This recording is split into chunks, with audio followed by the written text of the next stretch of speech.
Armed with a love for running, a thirst for a pint, and a C in GCSE Media Studies, I'm on a mission to prove that the best runs always end in a well-deserved beer. In this series, I'll be exploring the perfect running routes and the best post-run pubs to prove that the ultimate reward for a good run isn't a medal, it's a tasty pint at your favourite pub. Let's go.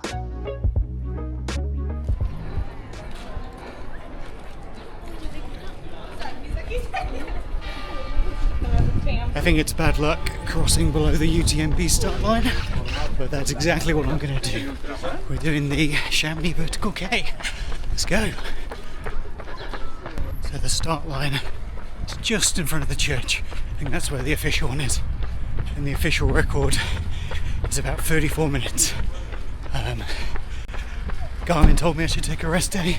The storm's passing through.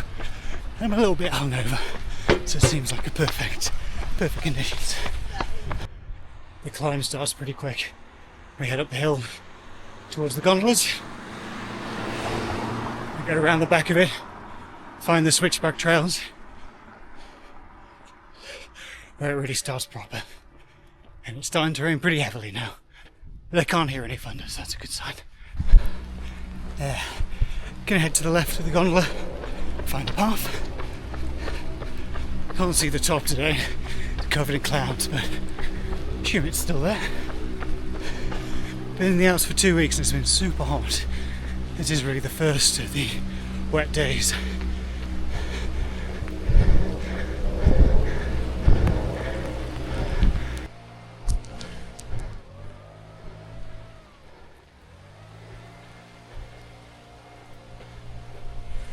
The first two bears look pretty normal, but that third one is playing an accordion. Fair enough. So just as you cross under gondolas, you're looking for this sign here. That's the one we're taking. Bonjour. Ooh, are you okay? Yes. Are you okay? Probably serves as a good warning that it's slippy.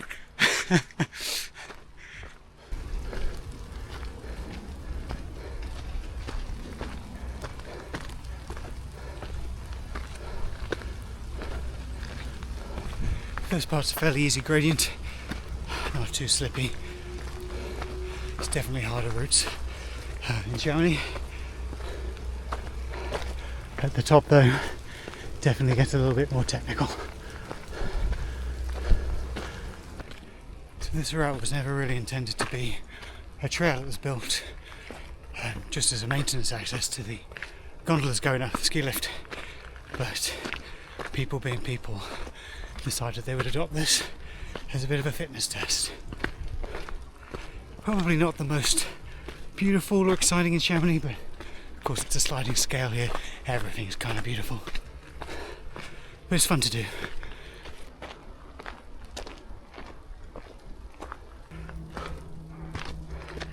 It's time to get a little bit steeper.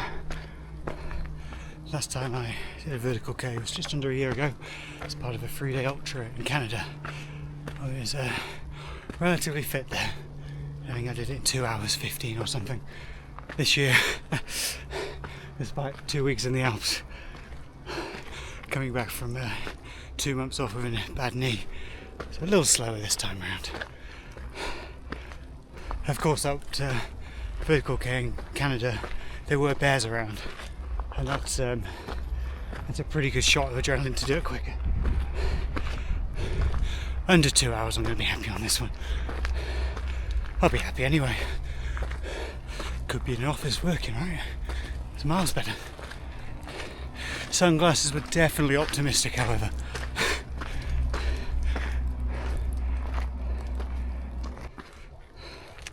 They advise against poles, or as my friend Nick calls them, cheat sticks, when doing the vertical K. Partly because it's quite thin and narrow, and also because the top's pretty technical.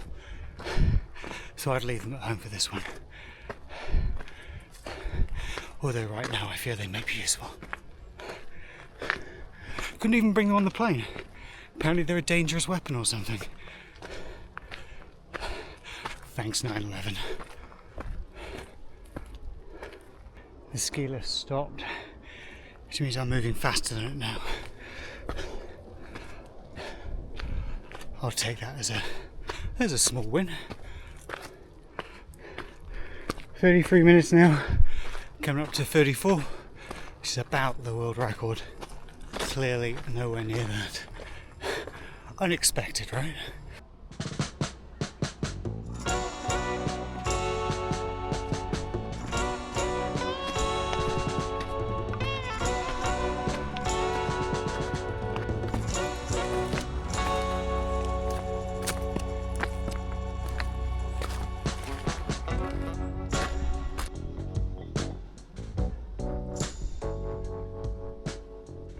Judging by the clouds on the other side of the valley, which is where I went up yesterday, I'm getting a bit closer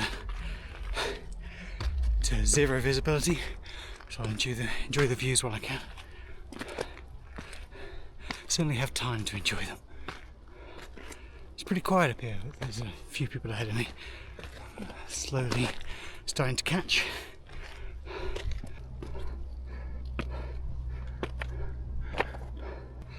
I was getting cocky that I was catching people up, but when I got to them, it was a child of about 7 or 8. Fair play, that's impressive. About 54 minutes now on the clock. It's cooling off a little bit. The rain hasn't got worse, and legs are still moving.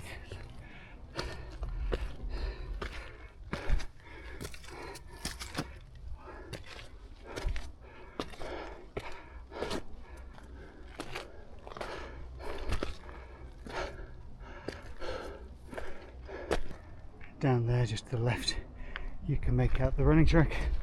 Free to use. Really nice for a picture of the mountains in the background.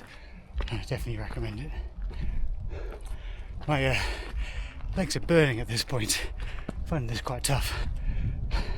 So I have to keep it into perspective really. 4 months ago I couldn't even walk, and then 2 months of physio and a kind of 2 month build back ahead of this trip. So I think just the combined fatigue of 2 weeks here is definitely showing.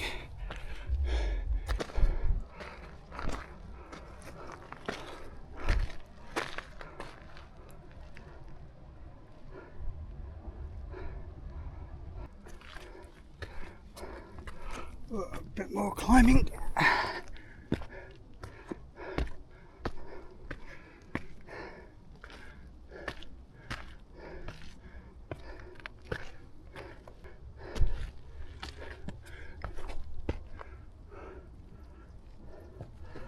Some rope up there. Whoops. Definitely getting much more technical and quite slippy, to be honest.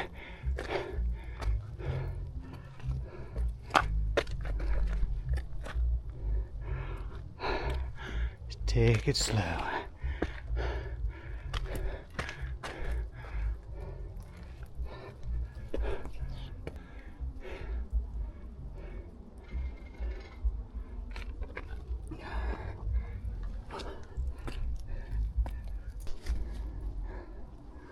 So that was the first technical bit.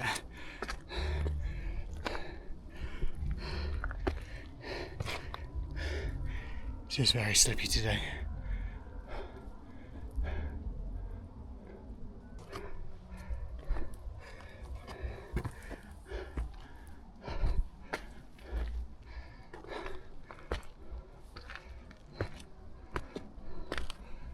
Chamonix is pretty busy at the moment ahead of UTMB starting. I bumped into ultra runner and documentary maker Billy Yang 2 days ago. Oh, one of those people that sort of inspired me to get a camera along when I was running. So maybe I'll take some artistic shots today. Don't think that was one of them.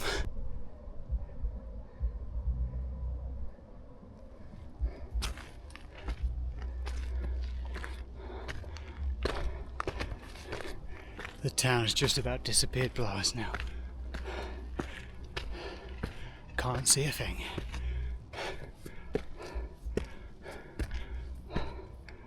Ooh, downhill.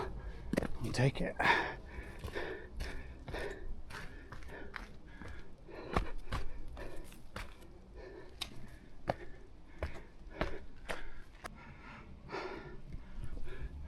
Doesn't look particularly useful, does it?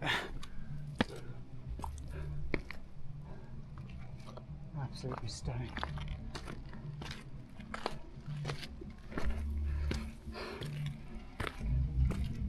I can hear music coming from down in the town. It's really surreal. Okay, we're not taking that bridge. We'll go up that way. The path's well marked and maintained. I've replaced some of these wires here. Definitely want to keep a hand on them. Ooh.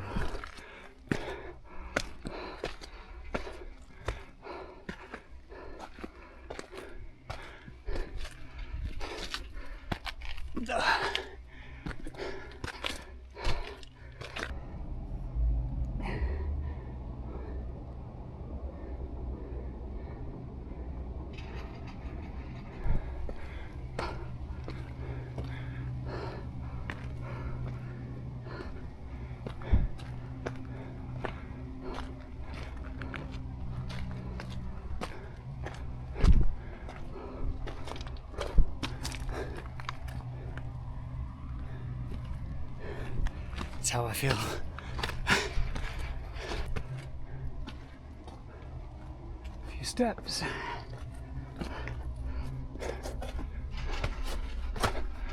Put the camera away for this.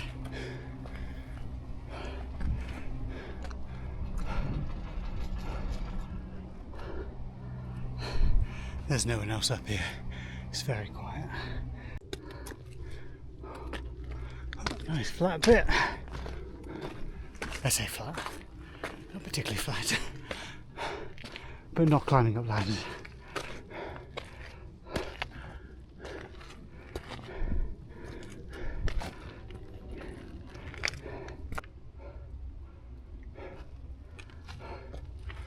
There's a race that happens here, I think every June or July. 700 people do this at the same time. Can't even imagine what that would be like.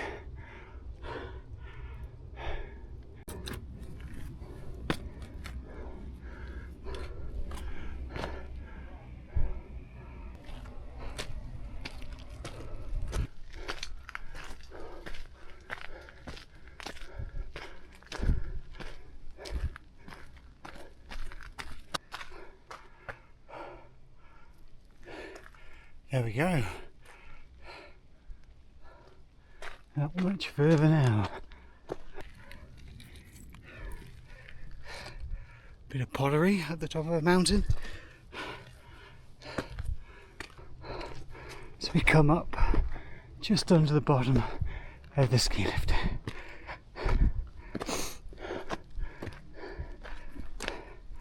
And I'm not going to stop my watch until I've got a beer in my hand. Because then because for me that was the goal today.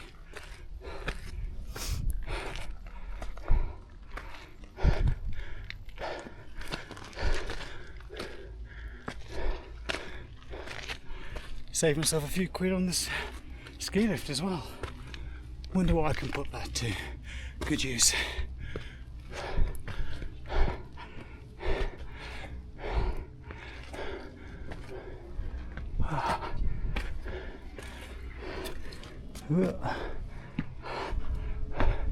Look at those views. We can run this bit.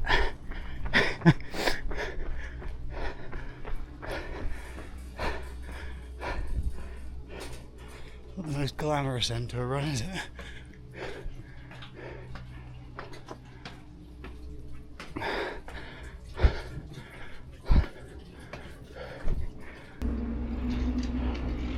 Maybe that way or this way.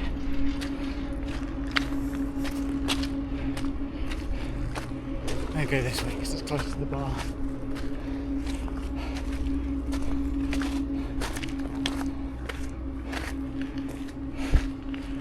Oh, that was good. I highly recommend it. The weather forecast said to stay indoors. Nope. Garmin told me to have a rest day. Nope. The extra beer I had last night with a slight headache in the morning said, don't go up. Nope. That was awesome. And I've got the patio to myself.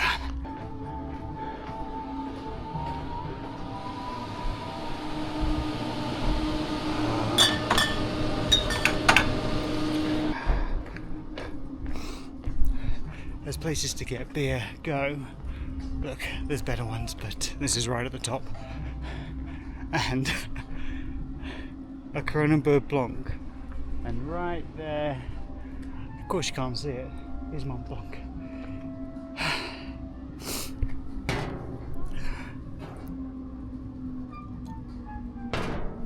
Alright.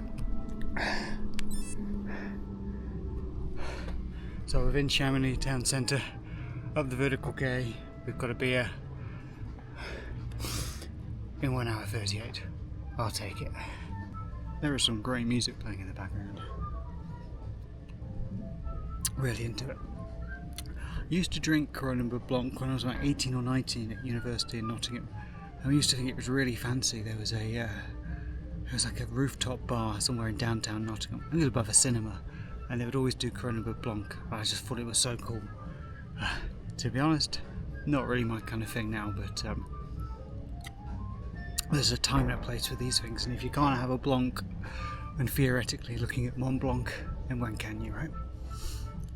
So I think the question is now, do I run back down to Chamonix or do I get the cable car? I think I might run it. You know what, I go back to London tomorrow, so let's make the most of it. I'm going to miss these trails for a while. So thanks for joining me on this Chamonix Vertical Kilometer. Hope you enjoyed it. Hope some of that was useful. Not the best weather, but hey, we're English, we can't choose that. Just feels like home. Alright, until next time, cheers.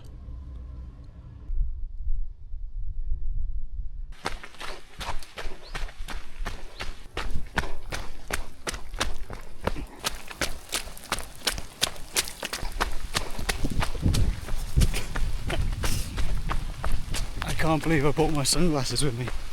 That was incredibly optimistic.